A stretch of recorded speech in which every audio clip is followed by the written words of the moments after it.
সকলোকে মৰম ও শ্ৰদ্ধা জনাই মোৰ এই বাংগালোৰৰ শিৱহোম শিৱ মন্দিৰৰ 5 নং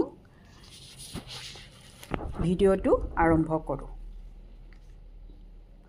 মই এতিয়া ধূপডাল জ্বলাবলৈ ইয়াত মই বিচাৰি আছোঁ। এয়া চাকি জ্বলাই ৰাখিছে, তাতে মই ধূপডাল জ্বলাম। জ্বলাই পেলাই অলপমান প্ৰাৰ্থনা কৰিম। তাৰপিছত আপোনালোকক মই দেখাই আছোঁ। এয়া শিৱহোম শিৱ মন্দিৰৰ উপাচাৰ পাথৰ হ'ল এটা নিৰাময়কাৰী পাথৰ, যি ভক্তৰ কষ্টৰ পৰা মুক্তি দিয়ে আৰু আৰোগ্য কৰে বুলি বিশ্বাস কৰা হয়। হৈ গ'ল মোৰ পূজা। বিশ্বাসৰ দ্বাৰাই এই অলৌকিক ঘটনা ঘটে।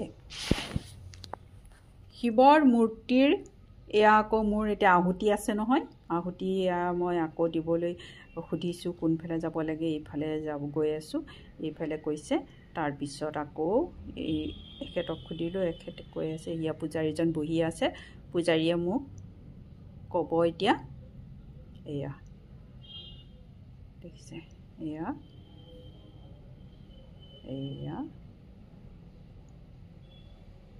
এইটো হৈছে নৱধাম।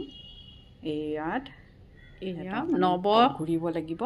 ধাম কৈছিলোঁ দেই, নৱগ্ৰহে হয়। পূজা কৰাৰ পিছত তাৰপিছত মই আকৌ তাত আহুতিটো দি দিব লাগিব। এয়া মই কৰি আছোঁ। এয়া দেখিছে, এয়া পিছত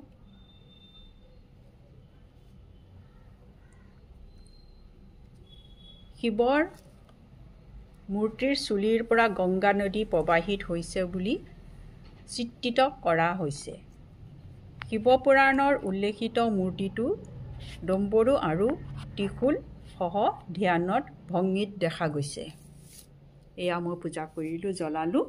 জ্বলাই পেলাই এয়া পূজা কৰি আছোঁ। পূজা কৰি লৈ তাৰপিছত মই এইয়া তাতে মই আহুতি দি দিব লাগিব। ইয়াতে মই এয়া দিছোঁ, দেখিছে, এয়া মই দিলোঁ।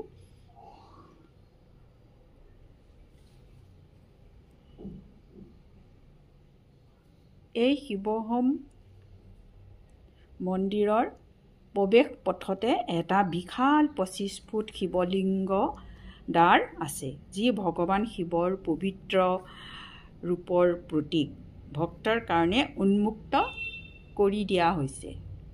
মানে ইয়াত সোমাবলৈ হ'লে 150 টকাকৈ টিকেট লাগিব। সেইকাৰণে কোনোবাই যদি ধৰক টকা দি সোমাব নোৱাৰে, বাহিৰত উন্মুক্ত আছে, তাতে আপোনালোকে সোমাব পাৰিব। এতিয়া চাওকচোন কিমান ধুনীয়া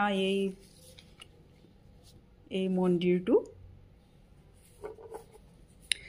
শিৱহোম মন্দিৰৰ দেখিছে আপোনালোকে। এতিয়া দেখিব, মই এতিয়া এইটো শেষ কৰিম। আজি এইটো শেষ কৰিম আৰু দেখাই ইমান ধুনীয়া লাগিলে নহয়, বিৰাট ভাল লাগে একদম। মনটো বিৰাট কিমান ভাল লাগে নহয়। আপোনালোক গ'লে তাতে যাব, বহুত ভাল পাব। ইমান ধুনীয়া এটা মন্দিৰ, মনটো পবিত্ৰ হৈ যায়। দেখিছে, চাওকচোন। তাৰপিছত এয়া এতিয়া আপোনালোকে দেখিব, মই গোটেই মন্দিৰটো অকণমান দেখাম। তাৰপিছত দেখি পেলাই আপোনালোকে চাওকচোন, হোৱা কিমান ধুনীয়া লাগিছে, কিমান ডাঙৰ। ইমান এটা ভিতৰত নহয়, সোমাই থাকিলে বিৰাট ভাল লাগে। দেখিলে নহয়, আপোনালোকক মই ক'লোঁ কিহৰ কাৰণে এইটো মন্দিৰ বিখ্যাত, কিমান অলৌকিক ঘটনা আছে। দেখিছে নহয়, কিমান ভাল লাগিলে। আপোনালোকক মই দেখালোঁ।